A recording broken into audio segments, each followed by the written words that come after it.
Hello दोस्तों, नमस्कार। SM किसी चैनल में मैं आप सभी लोगों का दिल से बहुत बहुत स्वागत करता हूं। अगर किसी ने फर्स्ट टाइम विजिट किया तो जरूर चैनल को सब्सक्राइब करना, बेल आइकन को हिट करके ऑल जरूर सेलेक्ट करना।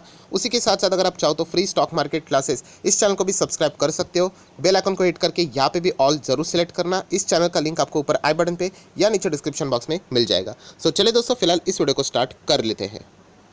सो दोस्तों, अभी हम लोग आ चुके हैं बिल्कुल हमारे नॉर्मल स्क्रीन के ऊपर। एंड आज के दिन का नो डाउट सबसे ज़्यादा पूछा हुआ सवाल यही रहता है कि यहाँ पे फिलहाल बाजार में हम लोग को अच्छा खासा प्रेशर ही देखने को मिल रहा है। अगर हम लोग सेंसेक्स की बात करें तो वापस हम लोग को लगभग 1000 पॉइंट से भी ज़्यादा की गिरावट देखने को यहाँ पे मिल रही है। एंड अगर हम लोग निफ्टी की भी बात करें तो वहाँ पे भी हम लोग को मतलब 300 पॉइंट से भी ज़्यादा की गिरावट देखने को मिल रही है, जो कि लगभग हो जाता है 1.75% आप लोग लगभग बोल सकते हैं, 1.25% के आसपास। सो बहुत ही अच्छी खासी गिरावट है। हम लोग इसको ऐसा निगलेक्ट नहीं कर सकते कि ओके ओके गिरावट है करके, बिल्कुल भी नहीं। एंड आप सब लोग बताएं कि गिरावट के पीछे का मतलब वजह आइडेंटिफाई करना, मतलब पता होना चाहिए कि फिलहाल बाजार में क्या चल रहा है, राइट। इवन तो हम लोग इन्वेस्टर है, जैसे मैं कहता हूँ कि दोस्तों ये सबसे इंपॉर्टेंट होता है ट्रेडर लोगों के लिए, क्या क्योंकि उसके बेसिस के ऊपर वो अपनी पोजीशंस को एडजस्ट करते रहते हैं। बट एज ए इन्वेस्टर फिर भी हम लोगों को थोड़ा बहुत यहाँ पे इससे रिलेटेड नॉलेज होना चाहिए। देखा गया तो मैं इससे पहले भी बता चुका हूँ कि अगर आप एक इन्वेस्टर हो, लॉन्ग टर्म इन्वेस्टर हो, तो हम लोगों ने सबसे मेन जो कंसर्न रखना चाहिए अपने पोर्टफोलियो की कंपनीज के हिसाब से, कंपनी कैसे कर रहे हैं, उनके प्लान क्या है, एक्सपांशन क्या है, उनके नंबर कैसे। बट स्टिल ओवरऑल बाजार में भी क्या चल रहा है उसका थोड़ा बहुत ओवरव्यू हम लोग यहाँ पे ले लेते हैं। हमेशा की तरह मैं जो सीक्वेंस रहता है उसको फॉलो करना ज़्यादा प्रेफर करता हूँ, क्योंकि आपको पता है अगर आप एक प्रोसेस फॉलो करोगे तो आपको कभी कभी बहुत ही आसानी पड़ जाती है। तो हमेशा की तरह मैं चेक करता हूँ अमेरिकन बाजार के साथ, तो कोई ज़्यादा ऐसा नहीं, कभी कभी अमेरिकन बाजार तबाही की ओर देखने को मिलता है 500 600 700 पॉइंट, तो हम लोगों को अंदाज़ा रहता है कि हमारा भी गैप डाउन स्टार्ट हो जाएगा। एसजीएक्स निफ्टी में भी प्रेशर देखने को मिलता है, तो एक अंदाज़ा आता है। तो ऐसा कोई अमेरिकन बाजार से कोई प्रेशर नहीं था। ड्यूरिंग द मार्केट अमेरिकन बाजार के फ्यूचर की भी बात करें तो इतना कुछ खास नहीं, ओके ओके परफॉर्मेंस देखने को मिल रहा है, इतना चल जाता है। देन हम लोगों ने देख लिया कि यहाँ पे दुनिया भर के बाजार कैसे चल रहे, तो सेम यहाँ पे नॉर्मली चल रहे, सबको सब पॉइंट्स में पे चल रहे। ये मत देखना कि हरे चार्ट पैटर्न यहाँ पे देखने को मिल रहे हैं, सबके सब बॉर्डर पे ही चल रहे। 0.30, 0.18, 0.16 कभी भी ये रेड में आ सकते हैं। आप यहाँ पे भी देख सकते हो 0.03, 0.00 आप देख सकते हो। सो इसी तरीके के कारोबार हम लोग को फिलहाल तो देखने को यहाँ पे मिल रहे हैं। सो हम लोग कह सकते हैं तो एक बेसिक इन्फॉर्मेशन होगी, यहाँ से कोई अभी मेजर ऐसा कोई खास कारण नहीं देखने को मिल रहा है। कभी कभी हम लोग को रीजन मिल जाते हैं यूरोपियन बाजार से, बट ऐसी बात कोई भी यहाँ पे नहीं है। सो चलिए दोस्तों, अभी हम लोग आ जाते हैं यहाँ पे कुछ जो नॉर्मल रीजन्स यहाँ पे रहते हैं, जो कि कल के वीडियो में भी मैंने कुछ आप लोगों को हाईलाइट करके यहाँ पे बताए थे। इसके चलते बाजार में हम लोग को प्रेशर जरूर यहाँ पे फिलहाल देखने को मिल रहा है। सो दोस्तों, न्यूज़ नंबर 1 अगर हम लोग यहाँ पे बात करें, जो बोलते हैं ना हर वक्त का कोई ना कोई एक सेंटर ऑफ अट्रैक्शन रहता है, जैसे कि हाल ही में बजट था, राइट। अभी कुछ दिनों के बाद हम लोग बोल सकते हैं इलेक्शन रहेंगे, उनके आउटकम रहेंगे, राइट। फिलहाल का जो सबसे मेन अगर कोई इवेंट है तो आप सभी लोगों को पता है वो है आरबीआई। मैंने कल के दिन भी इससे रिलेटेड एक अलग से सेपरेटली वीडियो भी बना है कि आरबीआई की एमपीसी की जो बैठक है, मॉनेटरी पॉलिसी आज से ही शुरू होने वाली थी, बट आपको पता है कि एक दिन वो शिफ्ट यहाँ पे कर दिए, मतलब कल से स्टार्ट हो जाएगी।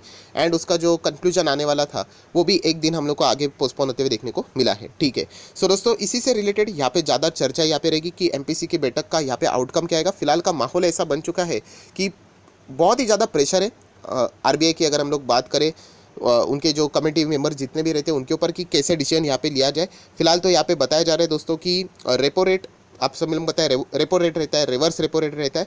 तो यहाँ पे बताया जा रहा है कि रिवर्स रेपो रेट हम लोग को इस वक्त 25 बेसिस पॉइंट से हम लोग को यहाँ पे हाइक होते हुए देखने को मिल सकता है। नो डाउट जो लोग बिल्कुल नए हैं वो ये पूछते सर ये 25 बेसिस पॉइंट ये क्या रहता है, तो दोस्तों 0.25 इसको बोलते हैं 25 बेसिस पॉइंट, राइट। तो इसमें कोई बड़ी बात नहीं, कोई बात नहीं। अभी आपको पता चला अगर ये 0.50 रहेगा तो हम लोग बोलेंगे इसको 50 बेसिस पॉइंट। सो इसी को बोलते हैं, मतलब 0.25% से यहाँ पे वो चीज़ें हाइक होते हुए देखने को यहाँ पे मिल सकती है। सो ये फर्स्ट टाइम हम लोग को देखने को मिलेगा। इसके पहले भी एमपीसी की जब भी बैठक थी ये मुद्दा बहुत बार उछाला जाता था कि नॉर्मल रेपो में कोई चेंज नहीं होगा, इंटरेस्ट रेट में अगर कोई चेंज नहीं होगा, but at least reverse repo rate में कुछ ना कुछ हम लोग को बदलाव देखने को मिल सकता है। तो ये सबसे ज़्यादा हाईएस्ट पॉसिबिलिटी फिलहाल तो यहाँ पे मानी जा रही है कि रिवर्स रेपो रेट में कुछ ना कुछ चेंजेस यहाँ पे हो सकते हैं। देखिए हर कोई यहाँ पे एक्सपेक्टेशन ही कर सकता है, ओरिजिनल तो चीज़ें हम लोग को वो बैठक में क्या डिसाइड होता है, मेंबर्स क्या डिसाइड करते हैं, वोट क्या करते हैं, उसके ऊपर रहते हैं। बट फिलहाल ये सारी चीज़ें हम लोग को देखने को मिल रही है। एंड अगर बेसिक इन्फॉर्मेशन की बात करो, आपको पता है रेट हाइक फर्स्ट एविडेंस अगर हम लोग यहाँ पे देखें तो बाजार के लिए अच्छा यहाँ पे नहीं माना जाता है। हालांकि हिस्ट्री उठा के देख लेंगे तो अलग सिनेरियो देखने को मिलता है, बट ये एक पॉइंट हम लोग को फिलहाल तो देखने को मिल रहा है। सो इसके चलते क्या है, बाजार में अनसर्टेनिटी बहुत है कि आरबीआई इससे रिलेटेड क्या आउटकम निकालेगा। तो ये एक हम कह सकते हैं कि फिलहाल का जो माहौल है वो प्रेशर वाला ही है, ऐसा नहीं लग रहा है कि चलो फटाफट तेज़ी यहाँ पे आ जाए। तो ये एक एक पॉइंट अगर जैसे शिफ्ट होना स्टार्ट हो गए, जैसे कि बजट अभी हट गया, अभी ये एमपीसी की बैठक यहाँ पे हट जाएगी, तो एक एक चीज़ हम लोग को क्लैरिटी मिलते हुए देखने को मिलेगी, तब जाके हम लोग प्रॉपरली आगे की रणनीति यहाँ पे ड्रॉ कर सकते हैं। तो सबसे पहले हम कह सकते हैं ये आरबीआई के एमपीसी की जो बैठक है उसका आउटकम क्या आएगा वो देखना बहुत ही ज़्यादा इंटरेस्टिंग रहने वाला है। देन दोस्तों अगर हम लोग नेक्स्ट यहाँ पे बात करें तो नो डाउट यहाँ पे क्रूड ऑयल में जिस तरीके की हम लोग को जंप्स देखने को यहाँ पे मिल रही है, बहुत ही खतरनाक जंप्स, मतलब हम लोग कह सकते हैं ये जो मतलब कुछ ही दिनों में कुछ ही हफ्तों में हम लोग को 26% की जंप देखने को मिली है। एंड क्रूड ऑयल आप सभी लोगों को पता है, अभी हम लोगों ने इतना ज़्यादा रिपीट किया कि हम लोग क्या करते हैं, क्रूड ऑयल इंपोर्ट करते हैं। जैसे मैं कहता हूँ कि 100 बैरल आपके सामने अगर रख दिए गए हैं तो मैं आपको बताना चाहूँगा उसमें से 80 से ज़्यादा बैरल्स, रफली 80 आप बोल सकते हो, ये बाहर से मंगवाने पड़ते हैं। अगर आप बाहर से खरीदते हो तो आपको पैसे देने पड़ेंगे। तो आप अंदाज़ा लगा सकते हो कि पहले जो एक बैरल आता था अप्रॉक्सीमेटली बोलना चाहूँगा 60 के आसपास आता था। $1 की अगर हम लोग बात करें नॉर्मली तो 60 रुपया देना पड़ता था, आप ऐसा भी बोल सकते हो, मैं एक नॉर्मल इसमें कह रहा हूँ। और अभी की अगर हम लोग बात करें तो आपको पता है $1 कितना ज़्यादा महंगा हो चुका है। एंड प्लस क्रूड ऑयल के प्राइस भी बढ़ चुके हैं। पहले क्रूड ऑयल के बैरल की भी अगर हम लोग बात करें, राइट, वो भी हम लोग को उसी के आसपास 60-70 के आसपास देखने को मिलता है, जो अभी 90 के आसपास आ चुका है बैरल। तो बैरल भी महंगा हो चुका है एंड प्लस यहाँ पे डॉलर भी हम लोग को थोड़ा बहुत मजबूत होते हुए देखने को मिल रहा है। सो ये डबल हिटिंग हम लोग को लगते हुए देखने को यहाँ पे मिल रही है। मतलब बताने का मकसद क्या है, यहाँ पे ऐसा कोई रीज़न नहीं मिल रहा है कि चलो बाजार में तेज़ी आ जाए करके। सो ये चीज़ें हम लोग को फिलहाल देखने को यहाँ पे मिल रही है। तो क्रूड ऑयल इतना ज़्यादा बाजार को यहाँ पे गर्म करते यहाँ पे चला जा रहा है। और ये सिर्फ इंडियन मार्केट की बात नहीं, दुनिया भर के भी जितने भी बाजार है सेम सिचुएशन हम लोग को देखने को यहाँ पे मिल रहे हैं। सो ये भी एक बहुत बड़ा रीज़न है कि क्रूड ऑयल के चलते हम लोग को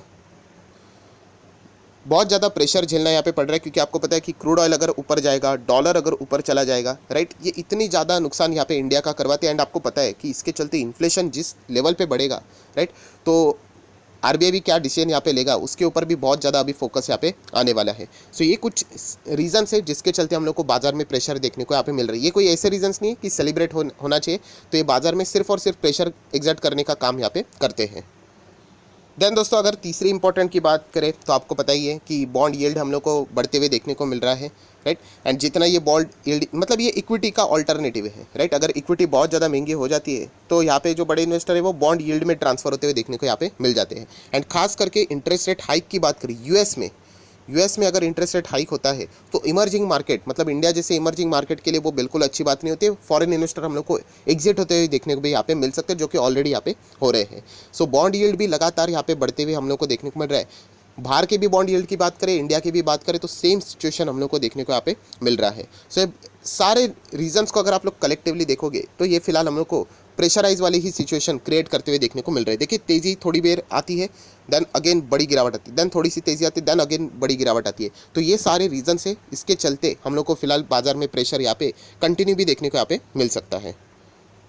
देन दोस्तों अगर एक इंपॉर्टेंट पॉइंट की मैं बात करूँ, यस ये पॉइंट मैंने बजट के वक्त भी यहाँ पे हाईलाइट किया था। एक बहुत बड़ा पॉइंट मुझे भी ऐसा लगा कि मिसिंग है करके, कि मतलब बजट में यहाँ पे कोई भी अनाउंसमेंट यहाँ पे नहीं थी। अगर हम लोग ग्लोबल बॉन्ड्स से रिलेटेड अगर हम लोग यहाँ पे बात करें, इंडेक्स से रिलेटेड, तो कोई भी यहाँ पे अनाउंसमेंट नहीं थी। तो एक बहुत बड़ा क्वेश्चन मार्क है कि यहाँ पे सरकार ने इससे रिलेटेड कुछ भी यहाँ पे बातें सामने यहाँ पे नहीं रखी। सो इसके चलते भी बहुत सारे दिग्गज इन्वेस्टर हम लोग को यहाँ पे नाराज़ होते हुए देखने को भी यहाँ पे मिल चुके हैं। सो हम कह सकते हैं ये कुछ ऐसे छोटे छोटे रीजन है, इसके चलते हम लोग को बाजार में फिलहाल तो प्रेशर देखने को मिल रहा है।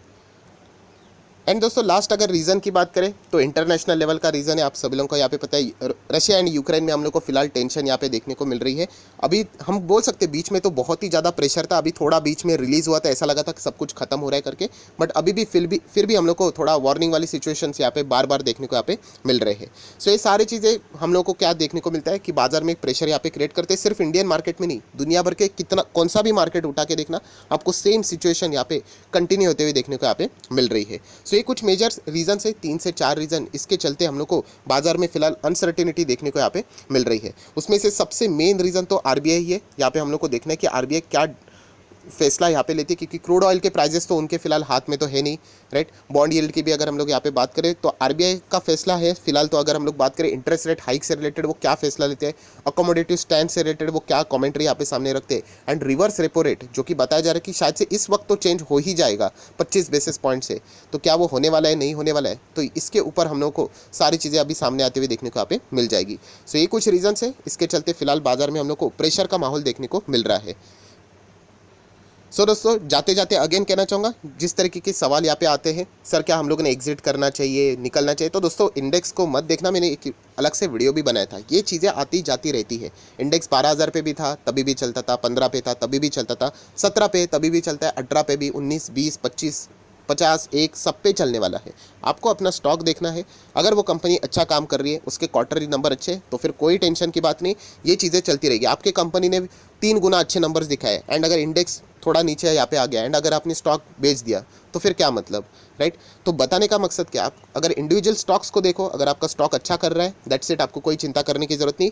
ये ट्रेडिंग जो करते हैं उनके लिए बहुत इंपॉर्टेंट रहता है, राइट, उनके पोजिशंस रहते हैं। तो उसमें इन्वेस्टर ने एज सच कोई डरने की जरूरत नहीं। इन्वेस्टर ने अपने पोर्टफोलियो में से अच्छा स्टॉक है तो कंटिन्यू कीजिए, अच्छा स्टॉक बिजनेस अच्छा नहीं कर रहा है तो फिर उसमें से एग्जिट कीजिए, दैट्स इट। आपको उतना ही फिलहाल तो कंसर्न यहाँ पे करना है। बट आशा करता हूँ आपको फिर भी ये वीडियो अच्छा लगा होगा, तो जरूर लाइक एंड शेयर भी कर देना। So that's it, thank you very much दोस्तों, we will be meeting our next video, तब तक के लिए बाय बाय।